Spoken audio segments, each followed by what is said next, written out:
Mga kababayan, magandang araw po ng Martes, August 18 na po, 2026. Patuloy pa rin po ang pag-iral ng habagat o southwest monsoon sa may kanlurang bahagi ho ng ating bansa. Nakataas po tayo ngayon sa orange warning at posibleng itaas pa sa red warning kung magtutuloy-tuloy ang lakas ng habagat o southwest monsoon.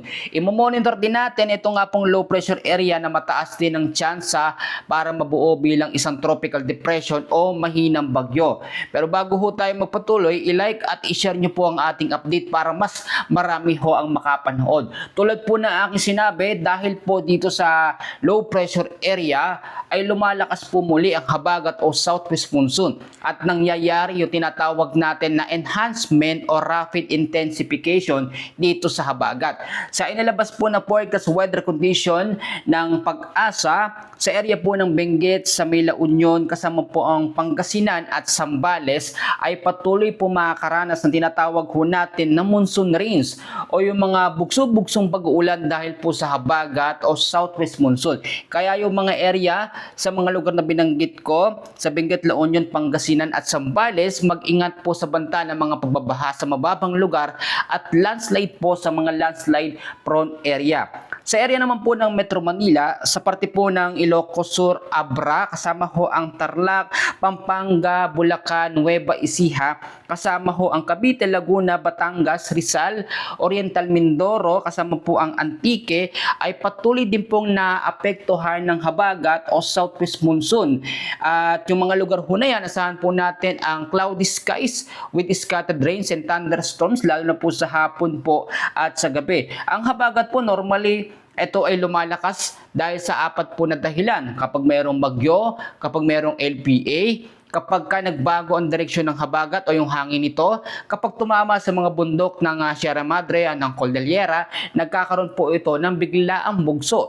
At kapag ang habagat po ay bumugso, ito ay mas malakas pa sa signal number 1 na kategory ho ng bagyo. Kaya nga sinasabi ko, doble ang lakas ng habagat sa mga bagyo po, no? Yung tropical depression, tropical storm. Kaya napakadelikado po. Sa nalalabing bahagi po ng Visayas at Mindanao, mag-ingat naman po sa banta ng tinatawag natin na mga localized thunderstorms na meron dalawang kategorya, merong mahina at merong malakas. Marami ho nagtatanong kung kailan ba talaga hihina o mawawala ho ang epekto ng habagat o kung kailan mangyayari yung monsoon break. Sa ngayon ho, no, hanggat nakaamba at nakabantay po, ito nga pong tinatawag ho natin na LPA o low pressure area ay hindi po hihina ang habagat o southwest monsoon.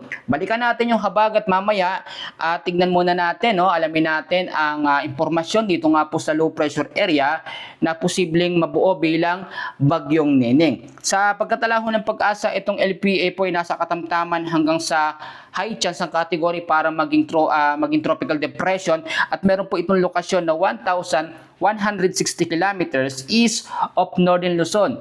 Ito po kapag naging tropical depression o mahinang bagyo ay sasama doon po sa tinatawag natin na monsoon trap o yung pinakahangin po ng habagat.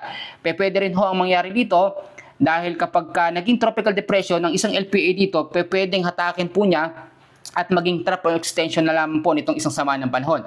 So yun yung dalawang senaryo na ating kino-consider. Pero alin man po ang mangyari doon, dahil meron ding low pressure area dito, meron dito, alin man sa dalawa dyan ang mabuo bilang bagyo, tatawagin pong bagyo Neneng. Parehas ho yun makakaapekto at hahatak po dito sa habagat o southwest monsoon.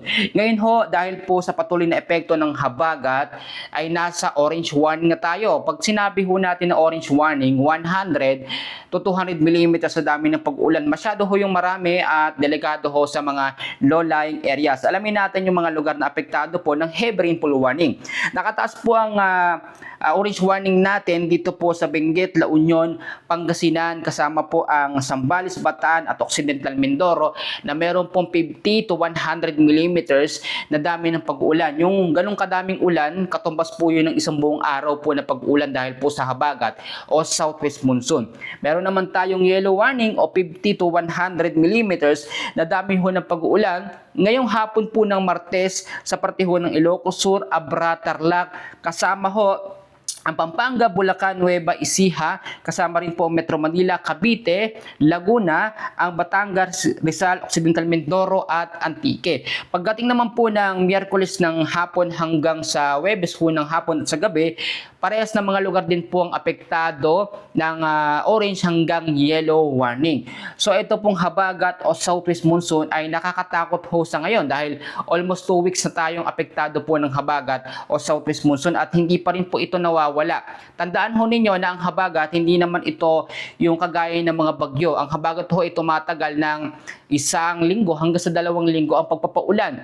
At normally ang hina o lakas ng habagat ay nasa 35 to 50 kilometers per hour. Pero kapag yan po ay nagkaroon ng pagbugso, yan ay mas malakas pa sa signal number 1 na kategory ng bagyo o wind signal number 1 na merong lakas ng hangin na 62 to 88 kilometers per hour. Ngayon, para mawala o malaman natin kung kailan hihina o mawawala ang habagat, kailangan matignan muna natin kung kailan malulusaw o mawawala po ang LPA at kung ito ay maging tropical depression, mas matatagalan pang mawala ang habagat o southwest monsoon. Pero wag na ho tayong magtaka dahil ang habagat o southwest monsoon, normally nagsisimula ho yan June hanggang September.